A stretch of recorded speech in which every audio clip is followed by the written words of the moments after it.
absorbs, right? Anything so he touches. Like blue metal Absorb. or adamantium or something like that, and he could annihilate everybody. Like it would be believable for Marvel to create a story where the Absorbing Man kills all the superheroes on Earth. That's entirely possible. But the fact remains here that the first thing Doctor Doom does after defeating the various villains is go to try to find Galactus, right? Because for the most part, their motivations really kind of align. Doctor Doom wants to seek the power of the Beyonder for his own ends, right? So he can just make himself all powerful. Because if you remember Doctor Doom from back in the day, for those of you guys who really recall, pretty much Doctor Doom, any time before Secret Wars 2015, his idea was to constantly covet power. It was the only thing that really mattered to him. Galactus wants to covet power for the purpose, or wants to covet the power of the Beyonder for the purpose of satiating his desire to consume worlds, right? He hates doing it. That's one of the important things to understand, is this is one of those themes that really held strong after the trial of Reed Richards, right? Where we learned the true nature of Galactus. The Galactus mirrors whatever race is looking at it. But that story also established the idea that Galactus is a necessity. He has to exist. He's a cosmic constant. And so because of that, like, it's the role he plays in the universe, even though he absolutely despises it, right? It's not like Galactus is like hopping and skipping around like, I'm gonna consume this life-sustaining world. Yeah!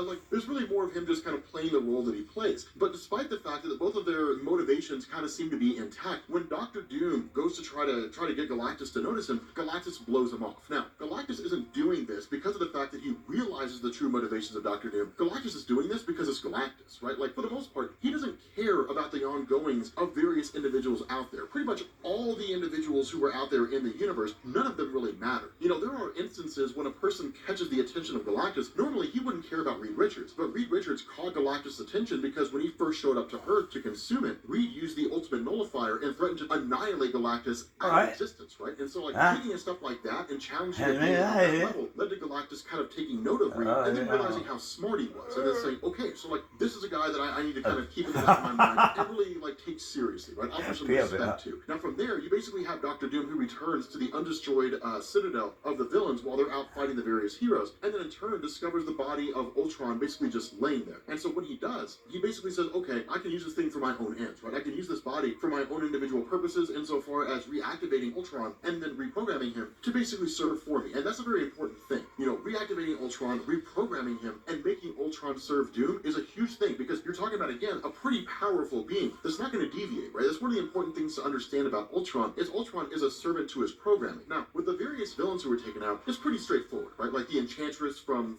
Asgard and, you know, Dr. Octopus and a few others here and there, they're basically taken out. And it's not really the biggest thing ever. I mean, they're kind of incapacitated, but in the midst of all this, the heroes end up coming across a citadel that they discover that's basically totally unoccupied that they make their own. And this citadel is really going to serve a couple purposes. One, it's going to be the base of operations for the heroes, and then two, it'll be a place where they can store the villains that they've captured. So at this point, we've got two bases of operations. Right. One that Dr. Doom is using for the villains, and one that heroes are using for their own. Now, from here, you actually go into a little bit of a reprieve, and this is one of the reasons why Jim Shooter's writing style was so I don't want to tell you nothing, but I got a novel named Purple